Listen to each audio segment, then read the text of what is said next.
Okay, we're going to go ahead and get started. Welcome everybody to the MSHSL MYAS Officiating Recruitment Forum. My name is Jason Nickleby. I'm the director of the officiating program at the league. I have a couple of my colleagues on here tonight. Pam Iniger, the face of the officiating program, who works with me on all of our officiating related initiatives and so on. She'll be monitoring the chat, answering some questions as we go. And then Tim Layton, who's looking at us live from the state high school soccer tournament.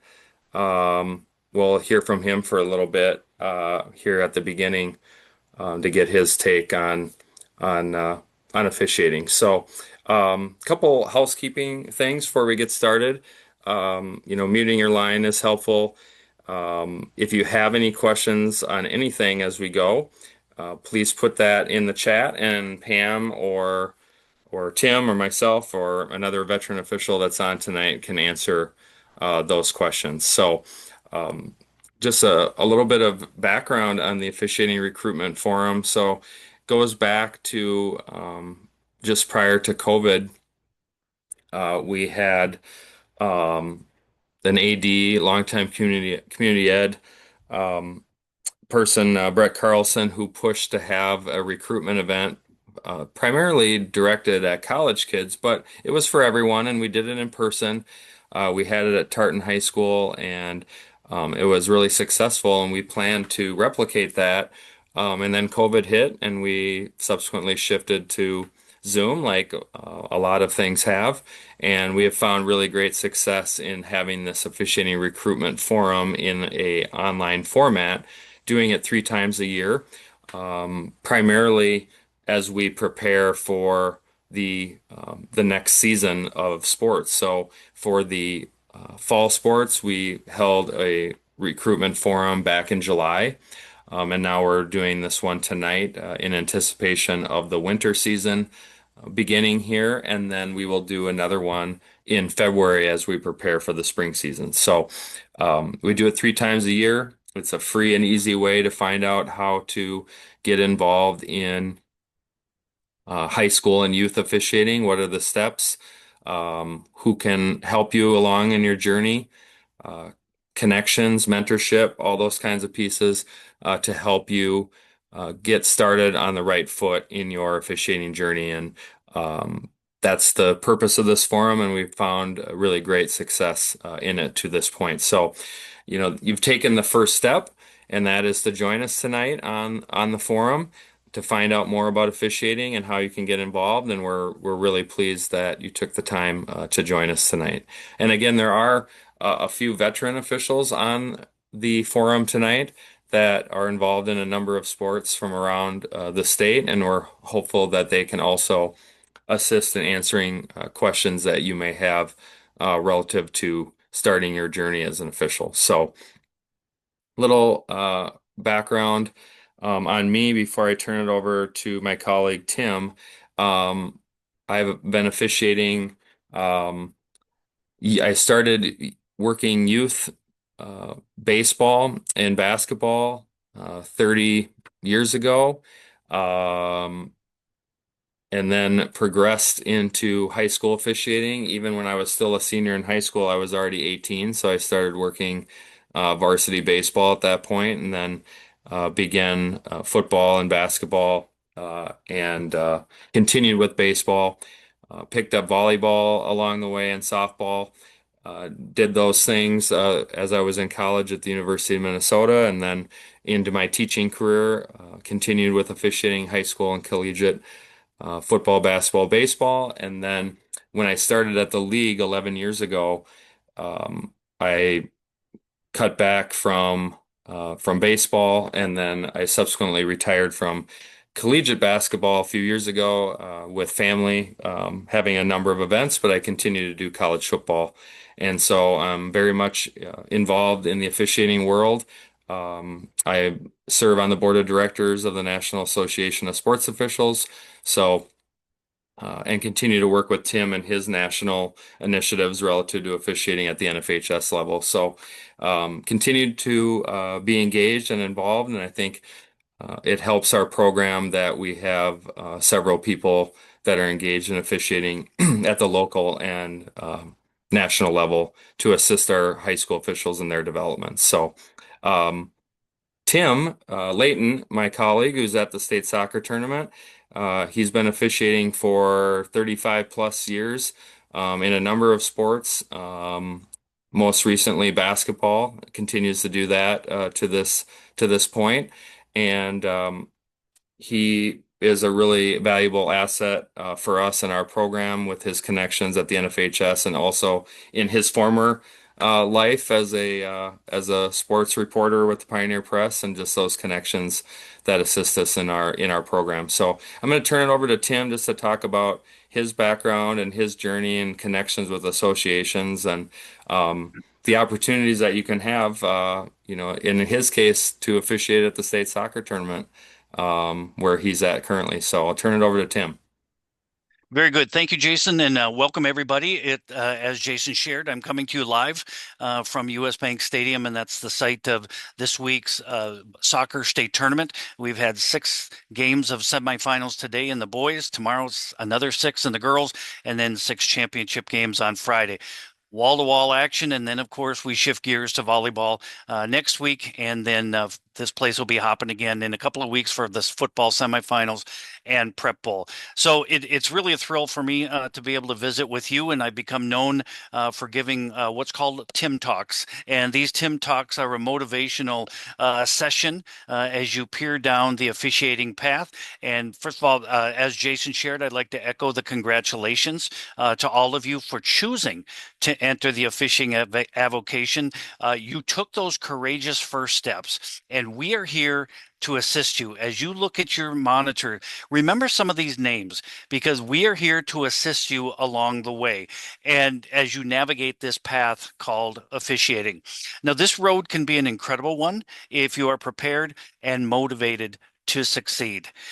Tonight, I'm going to share some helpful tips and advice that I have gleaned along the way during a career that is now entering year number 36. One key bullet point to start with is make a great first impression. This means communications on the front end with administrators, checking in with your partners, being on time to your assignment, looking sharp, and feeling confident while you administer the rules of those games. Bullet point number 2. Continue to learn and grow. Make a commitment to that. Continue to learn and grow. View each game or contest as an opportunity to improve. Call it a test, a quiz, or a benchmark. Following the game, be truthful with yourself. Assessment: what went well and what didn't go so well. Remember, experience is the best teacher that any of us can have. It leads to confidence building. Bullet point number 3 to remember tonight. Let's talk about advancement. Go slow. There's always that urge to get going once you hit that starting line, and you want all the top level games. Go slow in advancing to the more difficult games. Don't rush it. Don't rush it. You're not going to do yourself any favors by doing that. But also challenge yourself. Challenge yourself to keep growing as you earn the opportunities to advance to those higher level contests. I encourage you to attend seminars, workshops, and clinics. These learning opportunities are a terrific chance to network and meeting your officiating colleagues. And finally, I want to leave you with this bullet point. Remember to have fun. That's the biggest thing you can do here as well. This is an enjoyable experience. In your pregame with your partners, always remind one another to smile. Smile and have fun. Because one of the best pieces of advice I can share with you is to always have a smile on your face when you work your games. Utilizing some or all of these things I shared with you tonight should provide a strong foundation for you to your officiating success. That's all from me tonight, Jason and crew. Best wishes to all of you as you begin your officiating journey. Thanks, everyone. Awesome. Jason, back to Awesome. you. Awesome. Thanks, Tim. Appreciate that.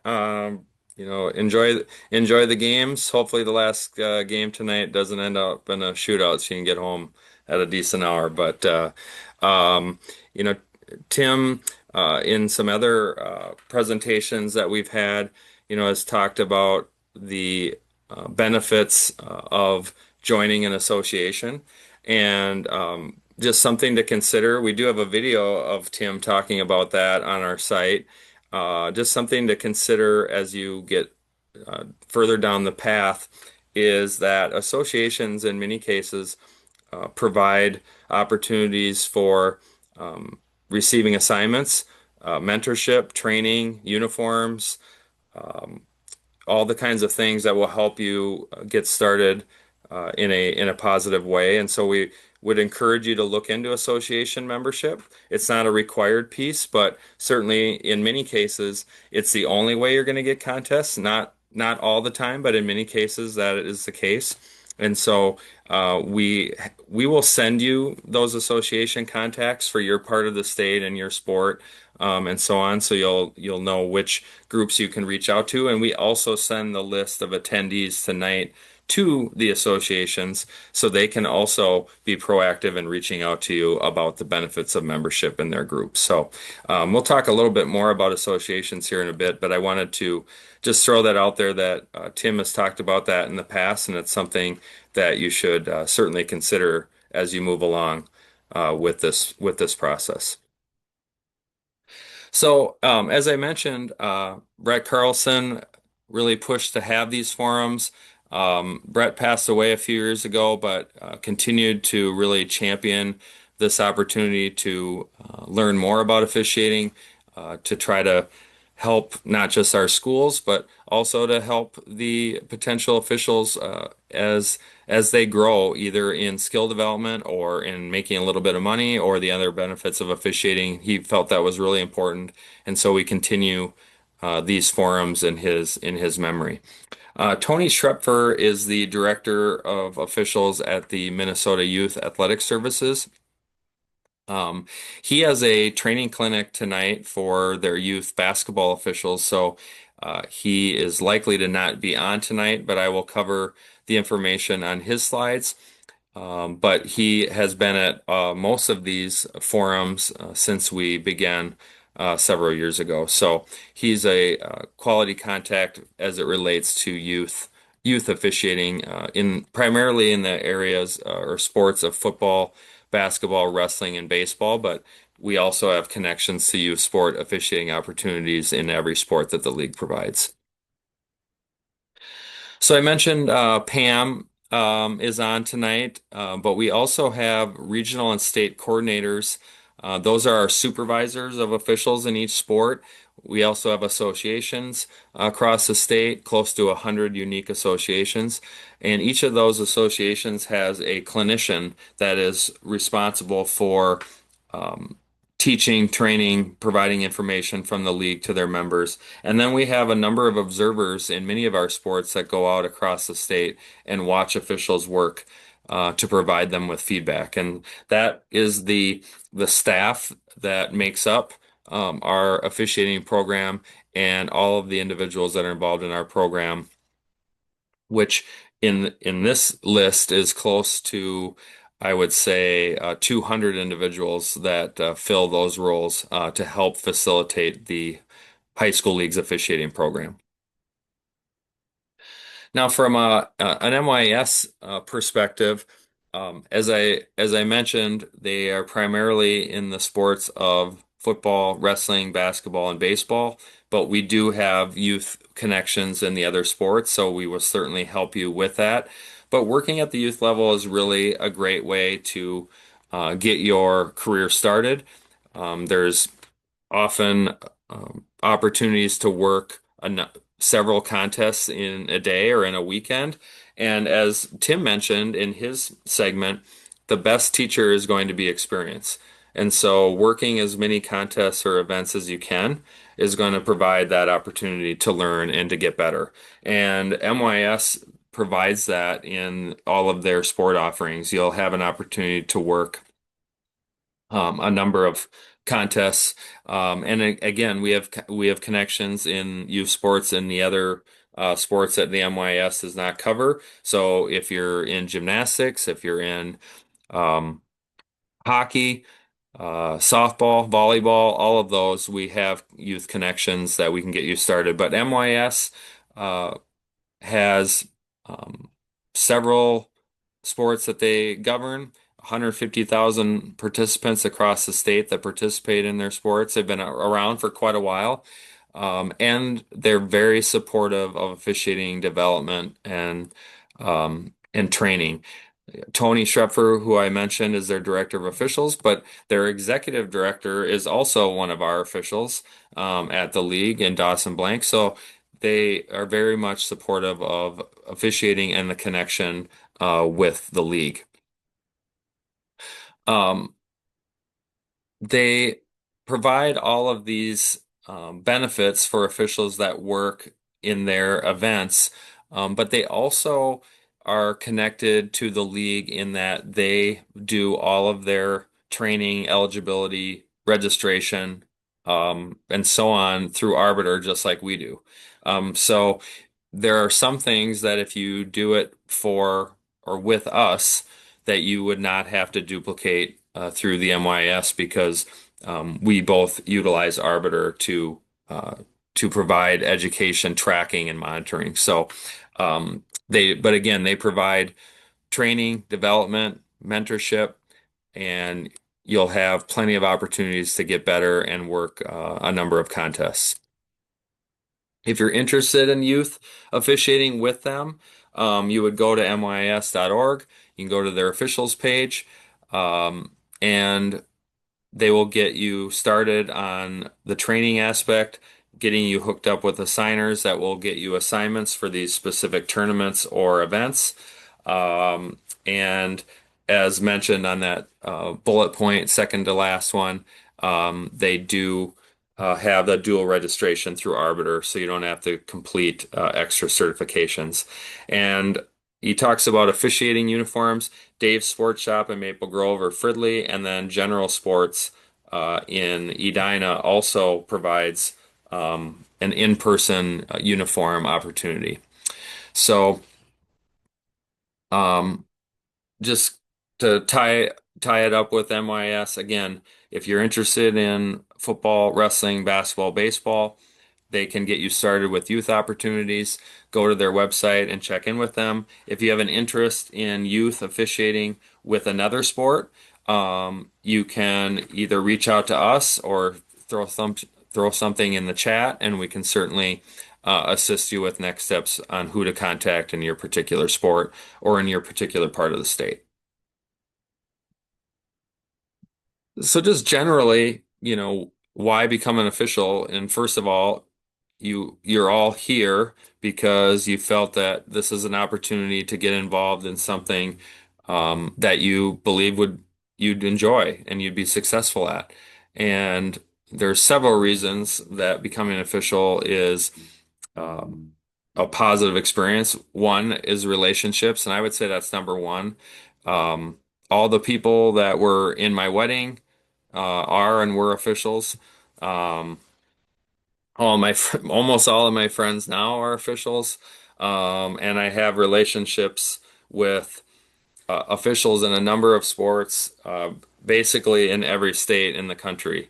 And those are opportunities that I would never have had if I didn't get started at the youth and high school level all those years ago. So, um, new friendships is just something that is really an important benefit of officiating and giving back to the athletes. And mo almost all of us on this call have had an opportunity to participate in something, and those opportunities don't happen unless we have coaches, officials, other staff that support those opportunities. And so by becoming an official, you are one of those people that is uh, giving back to the sport that gave so much to you when you had those opportunities. So, and I know that that's true for me. I played four sports in high school, um, had the opportunity to play uh, in a state championship, had an opportunity to officiate with everyone who officiated my state championship. And all those opportunities were there because officials started officiating at the high school and youth level and gave back to their sport. And then it's just fun. Um, you know, I even when I was working youth and into the high school level, I enjoyed pretty much every game outside of maybe the sideways rain sleet games that I had on occasion. But outside of that, pretty much enjoyed every game that I had, and there was always something new with each contest. And you'll find that as you go that you'll find new and unique ways that you have fun in your respective contests. And talked about staying involved, and fitness is really something that uh, is a benefit that people don't think much about, but it's definitely there. When I stopped officiating basketball, I was a little disappointed that I'm going to have to actually get on a bike or on a treadmill now. And instead of running around at a basketball gym and getting paid to run around, now I have to actually pay to work out. So fitness is definitely a benefit that's not as um, obvious to most people, but it's definitely a piece that's there. And then skill development. Um, you have conflict resolution, you have working with people, communication strategies. All those are things that are skills that will benefit you throughout your life. And in many cases, if you've been in the work world or as a parent, you've been using these skills already, and you will be able to transfer these skills into officiating. So they really work hand in hand to help you both in your work life and in your officiating life.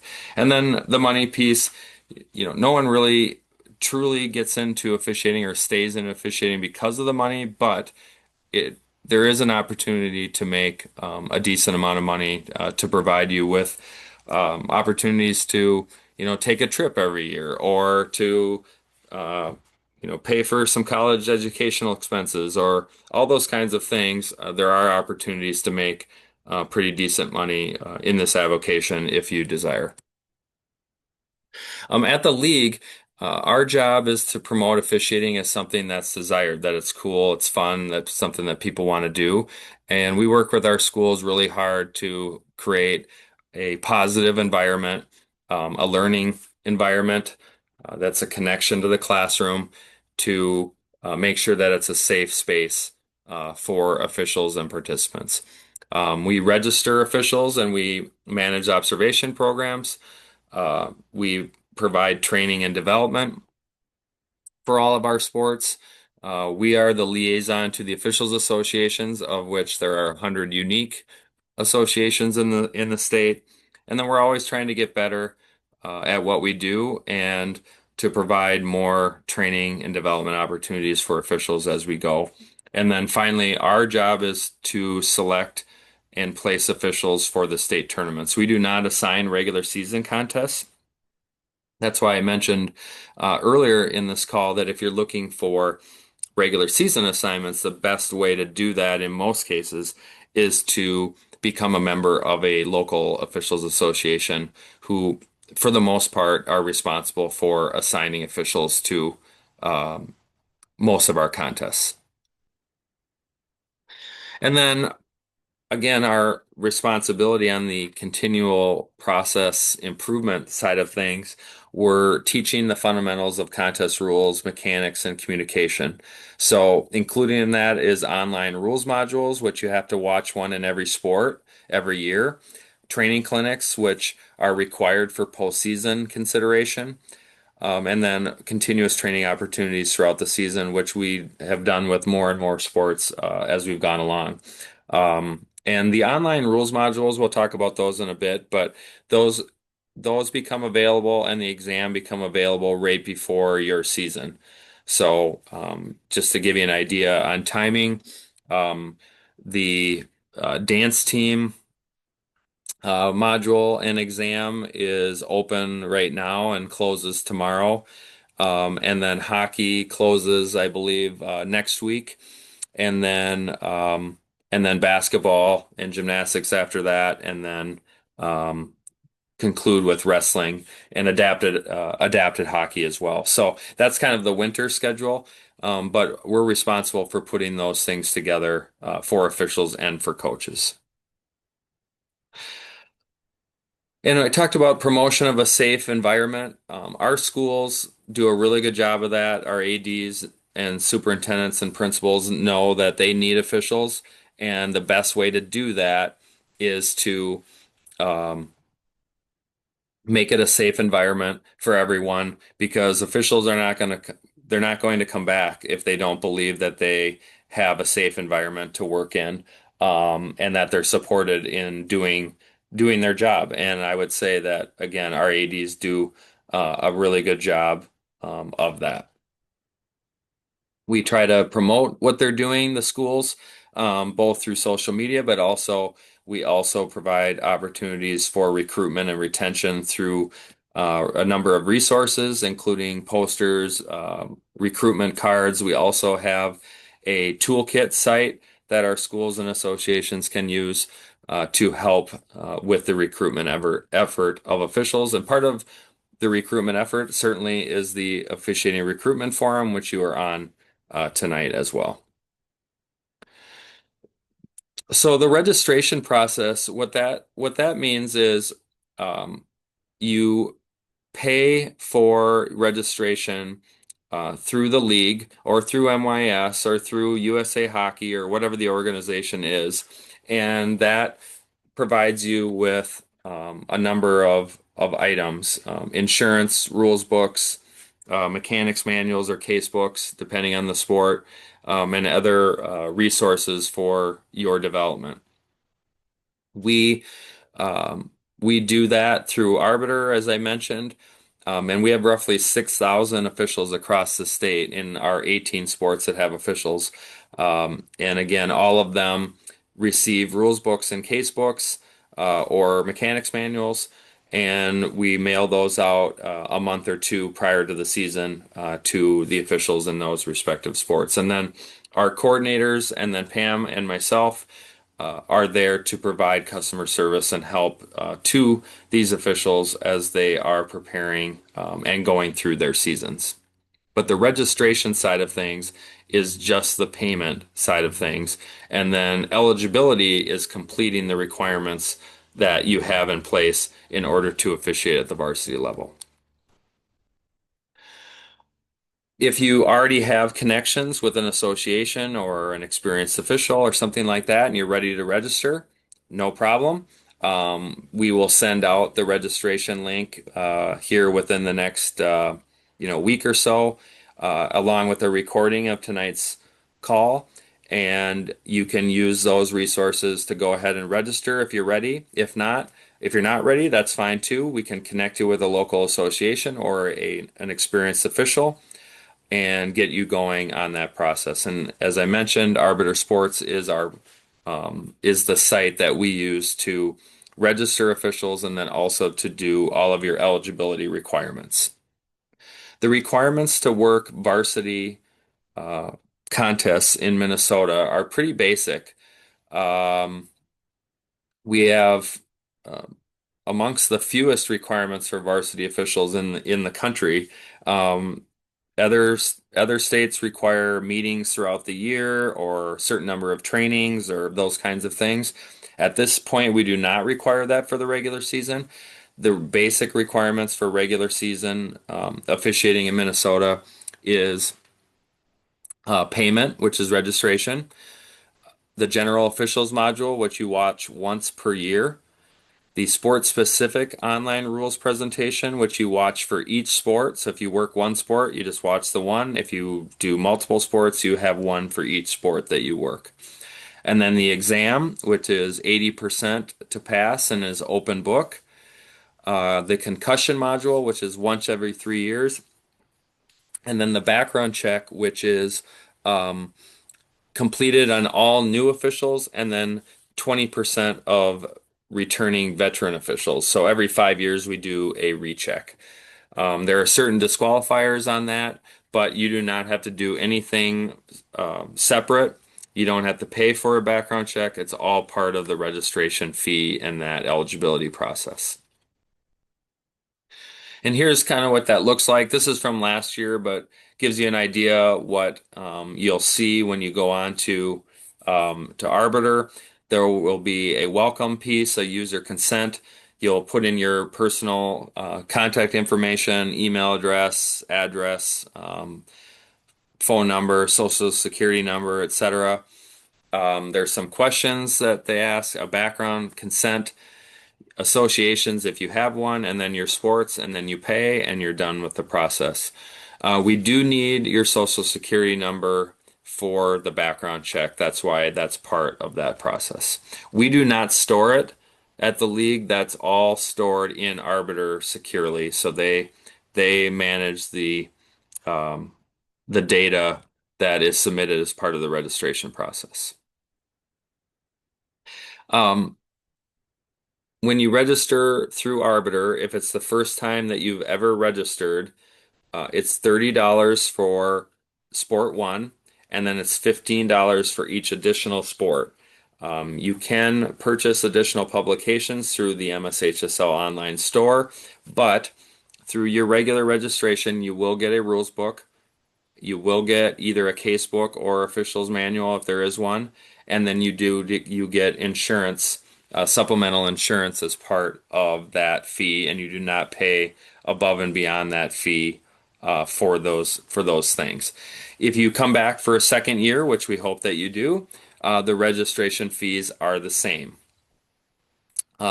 If you are in year three and beyond, the registration fee is $70 for Sport One and then 20 for each additional.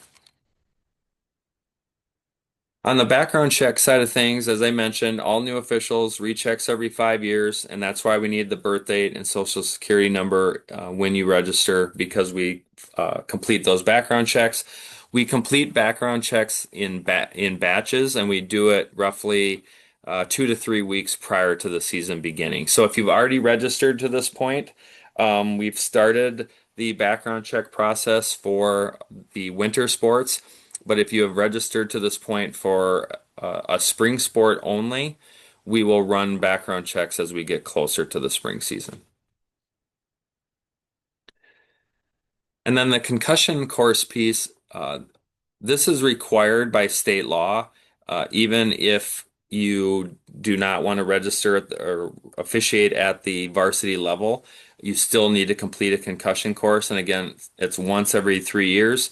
It's provided right on Arbiter. And once you do it, you're good for the next 3 years. Now, we have 1 year left on the current concussion course. At the end of this school year, we will wipe everybody clean and we will have all officials view the new course, and then you will be good for 3 years from there. The online rules presentation, as I mentioned earlier, there's one in every sport, and you have to watch that every year to be eligible for varsity competitions. The general officiating module is once per year, regardless of the number of sports, you just watch it once. Um, The exam varies in length from 30 to 100 questions, and you must score 80% or better to pass. You get two chances at it, and it is open book. We definitely encourage you to work with veteran officials when you take the exam. I think a lot of people, as they get into officiating, begin to realize that they maybe didn't know the rules quite as well as they thought when they were a player or a spectator. And going through the exam with a veteran and using your rules book as you go is really going to help you to learn the rules quicker.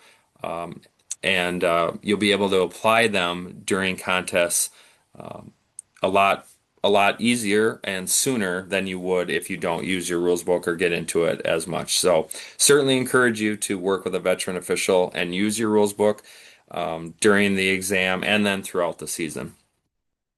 And then, as I mentioned, all of these things are going to be completed on the eligibility tab on Arbiter. Um, there is nothing that you are required to do outside of the eligibility tab as far as making sure that you've done all of the pieces to be eligible to work varsity contests. Officials who work at the lower level, so JV, 10th grade, ninth grade, are not required to be varsity eligible, but we definitely encourage um, officials and associations to only use officials that have gone through the eligibility process. As I mentioned earlier, in the preseason, you will receive a rules book, case book, or mechanics manual. You'll have access to the rules changes and the points of emphasis from the National Federation of High School Associations. Um, that will all be on the central hub that's specific to your sport, and along with general Minnesota State High School League information that can also be found on that central hub page. Just to give you an idea of registration over the past 10 years or so, uh, when we got to COVID, we saw, like every state in the country, we saw a significant drop in the number of officials that were involved in our programs. And roughly 20%, 20 to 30% of our officials do more than one sport. So that's why you see that number that's in the 8,000 or 7,000 range. Um, there's 6,000 or so unique individuals that officiate in Minnesota, but roughly 2,000 of those do more than one sport. So that's why you see that number in the 8,000. But we saw a significant increase back when we had the housing um, crisis back in 2008, 9, 10, back in there. And then um, as the economy stabilized a little bit, saw officials numbers decrease over the next handful of years. And then when we got to COVID itself, lost roughly 20 to 30% of our officials. We're excited that we are almost back as far as numbers from where we were at with COVID. And certainly, all of you being on this call are a big part of helping us get to a very healthy number of officials, which is going to help our programs long term as they grow. We we create training, clinic, curriculum, and development opportunities in all of the sports listed. It's not that we don't assist or want to train in the other sports, but the reason we don't do so in the other sports that are not listed is because their associations provide a significant amount of training and development beyond what we would require. So, like dance team does 9 hours of training with all of their members every year, and so we don't require a clinic piece with dance team as an example. Um, we have not required it in the past in um, girls lacrosse, boys lacrosse, but we have slowly brought those back or brought some of those things back into the fold to have the training come under our umbrella. But the bottom line is, regardless of your sport, you will have an opportunity for training and clinics, either through us or through a local association. We do video training throughout the year in football and basketball, but we also will be doing that in wrestling. We did some in soccer this fall. Gymnastics will also have training videos. We've done volleyball in the past, baseball and softball in the past. So we continue to provide training opportunities throughout the year for you to grow and develop in your officiating. And this is not typical in other state associations. We're one of the few states that provides training throughout the year. We think it's really important to your development. If you get trained more, you're going to do a better job. You're going to have less issues in your contest, and you're going to enjoy it more and do it longer. At least that's our theory. So we try to provide as much training opportunities as we can. And many of those are in person. When we went to, or when we had COVID come along, we did shift roughly half of our clinics to Zoom. And we still do that because we think it's a good opportunity for people who live further away to receive continual training and development every year. But we still do provide roughly half of our trainings in person as well. The officials associations, there's 100 of them roughly across the state. Um, some only provide officials in one sport. Some provide officials in a number of sports. And we have associations that cover pretty much every part of the state where officials in that sport are located. Now we do have less of that in Southwest Minnesota than other parts of the state, but there are still association and training and development and mentorship opportunities in that part of the state and everywhere. So regardless of your sport, we can find either an association or a coordinator that can help you to get started on your journey. When it comes to buying equipment and uniforms, as I mentioned at the outset, if you want to buy uniforms or equipment in person or try them on in the Twin Cities area, anyways, you can go to Dave's Sports Shop in Fridley or in Maple Grove or General Sports in Edina. They sell a lot of our officials' apparel. Not every sport, but for many of them. And a large number of our sports require Smitty shirts with the Minnesota State High School League logo on it, and both of those locations sell those shirts. Um, the the shirts can also be found at any Smitty dealer online as well. Um, Cost it varies on equipment. So if you're working baseball or hockey, you're going to need more protective equipment. That will cost a little bit more. If you're going to do gymnastics, or dance team, then you have a blazer, or something like that, and that's it.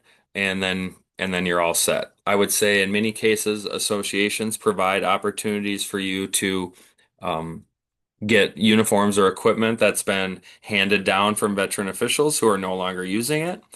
And then some of these companies have starter packages where, um, for a lower rate, they will give you a shirt, pair of pants, a whistle, you know, cards, whatever your sport calls for. Many of these companies do have starter packages for new officials.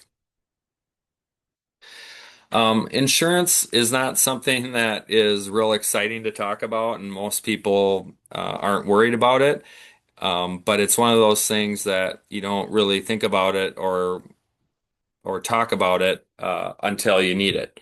So I would tell you, as part of your registration with the league, you do have some supplemental insurance, both liability and supplemental medical. It's not your primary medical insurance, but if you were to get injured during a contest, your primary health insurance would cover what they're going to cover, and then our health insurance policy would kick in.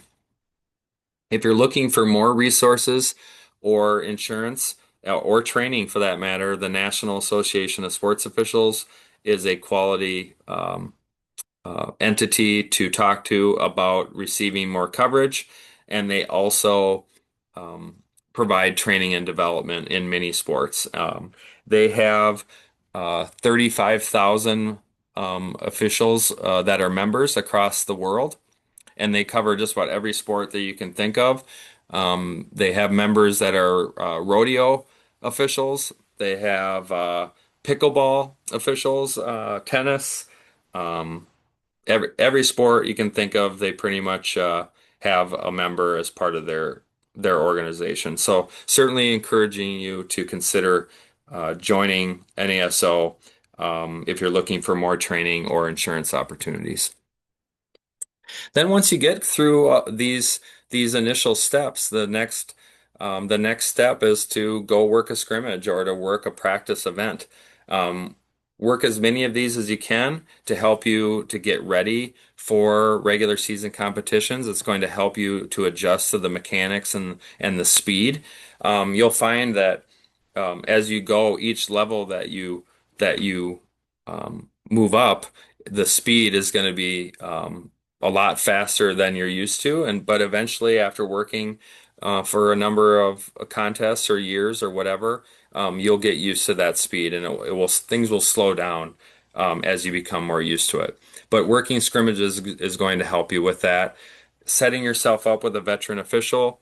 Or working through an association, have a veteran help you is going to be really critical as you get started with officiating. And I would say in just about every sport, they have scrimmage or jamboree or those types of opportunities for you to work an event that's a practice event prior to working actual contests.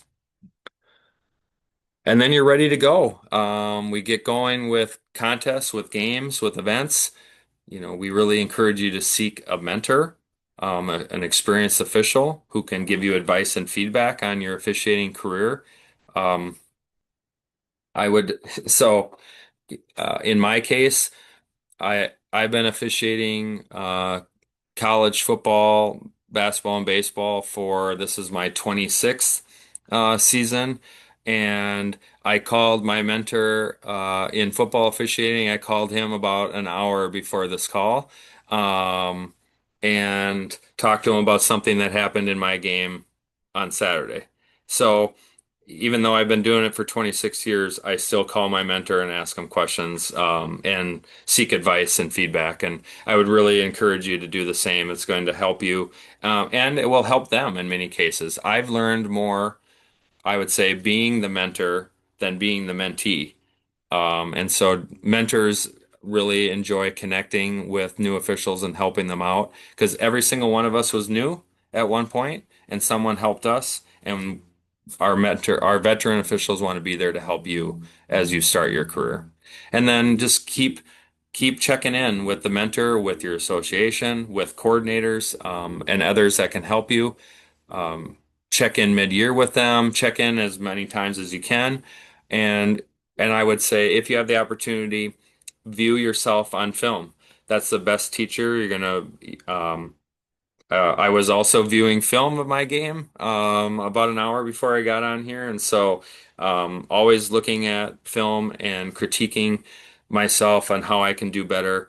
And I would really encourage you to do the same if you have the opportunity. And that's been a nice thing. There wasn't many nice things about COVID. There was very few. But one nice thing about COVID is that most sports are now streamed across the state at many levels. And so there is many more opportunities for you to view your officiating on film and then to critique, how you did and then get better, the next time out. And then, uh, we hope that all those things, are successful for you and that you enjoy it and you have a great time and that you keep doing it. And then you become an experienced mentor yourself and you give back to folks that are getting into the avocation, as we go down the road. But um, that is the process of becoming a high school official. Um, Pam and I will stick around for a little bit and answer any questions that you may have. But again, we will send out the recording of this call and we will send out the information for registration and the contacts for the associations so you can reach out and connect with them if you're so interested. And again, as you're going along with the officiating journey, if you have any questions, reach out to the league. You can go to officials at mshsl.org if you want to ask any questions about registration or eligibility or anything officiating related, and we'll get you connected with the right person who can answer your question. But above all, thank you for coming on tonight. It's, a little bit of a time commitment to come and learn about high school officiating, and we're glad that you took that first step to do so. So again, Pam and I will stick around for a few minutes and answer any questions if you have any. Otherwise, have a great night, and hopefully we'll see you at the court, pool, ice, field, or something else during this year. All right, Pam. Um, let's see. You answered a number of the questions.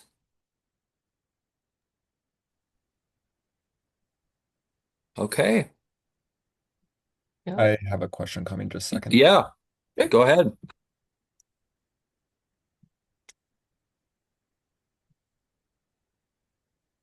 Think we got you muted. Connor, you had a question? Oh, I was just typing it up. Oh, yeah, you go ahead and throw it out there if you want. Okay. I guess so I've been doing rec and club like level soccer Hmm. Maple Grove, Brooklyn Park region now for Yeah. 5 years I've been going. Um And now being in college though, out in Grand Forks, North Dakota, I was thinking of doing some like just traveling in state to do some MSHSL high school games or whatever. Hmm. I'm just not knowing with regions of who to be reaching out to. Sure. So we have um, we do have we don't have a large number of schools up that way that have I soccer, was but we I was do, gonna say but it's we pretty do. rural. Yeah, um um we do. Crookston has soccer up there. Bemidji has soccer. Detroit Lakes. So there are there are schools up there that you can work for. Our regional coordinator for the northwest part of the state is Alberto Villalobos, and he can certainly help you with any questions that you have. Um, I forget, Pam. I think they get their assignments through the schools up there. Think somewhat, but there's also Someone helping them with assignments?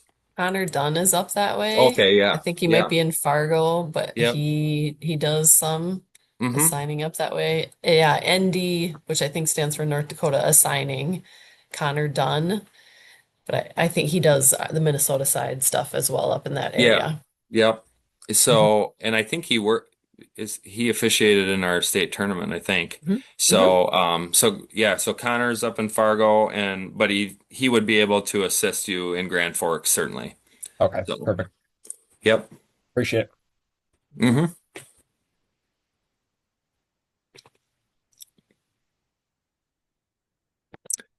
So Yeah, so Oh, Cody, yeah. each of the eligibility requirements, so the online rules module, the exam, those kinds of things, those are by the year. And so um, every year we'll have a new one because we have new rules and we have new points of emphasis and those kind of things.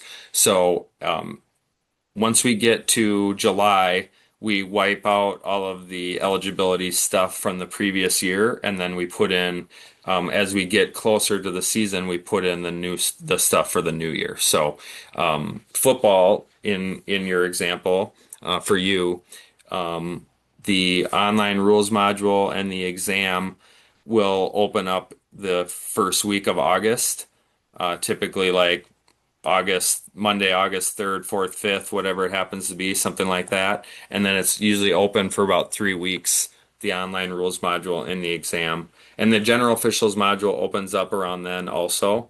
Um, and the concussion module will be due this next school year also. But outside of that, those are the three primary things that you'll do prior to each season. And they're new every year. So anything that's done this year would not carry over.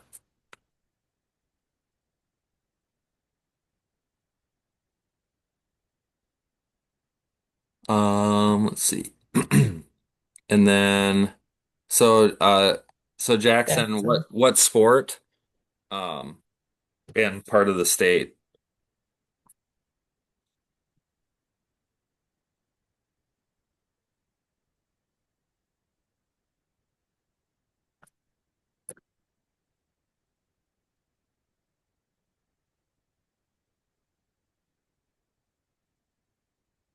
Yeah, what part of the state uh are you, Jackson? Okay. So I would I would I would say that up there, there's several options in those sports. So in the football side of things, and basketball, I would say that we have probably half a dozen associations that assign in that part of the state. I know Jim Weinzierl, one of our basketball coordinators, who's from Park Rapids. He's on the call tonight. He could assist in the basketball side of things. Um, Eric Guler is one of our baseball coordinators. Um, he's from Pelican Rapids, I believe. And he could assist with baseball in that part of the state. And then Football, um, Steve Fillion is our regional coordinator also up there, and then Bill Mills is in Minnewaska. He could also help, you know, being in that part of the state. So there are a number of associations that can help you. I think Chuck Everett is assigning in that area. Terry Eider is assigning in that area in those sports. And so there are a number of people that we can connect you with. So I would say um, um, look for the email from Pam with the association contacts, and it's kind of divvied up by part of the state. And I would look for those particular individuals to connect with. Pam, does that Mhm. make sense, or you have other things to add? Nope, exactly that. And Jackson, I can send you a direct email with some of those contact information for those people Jason mentioned. Perfect.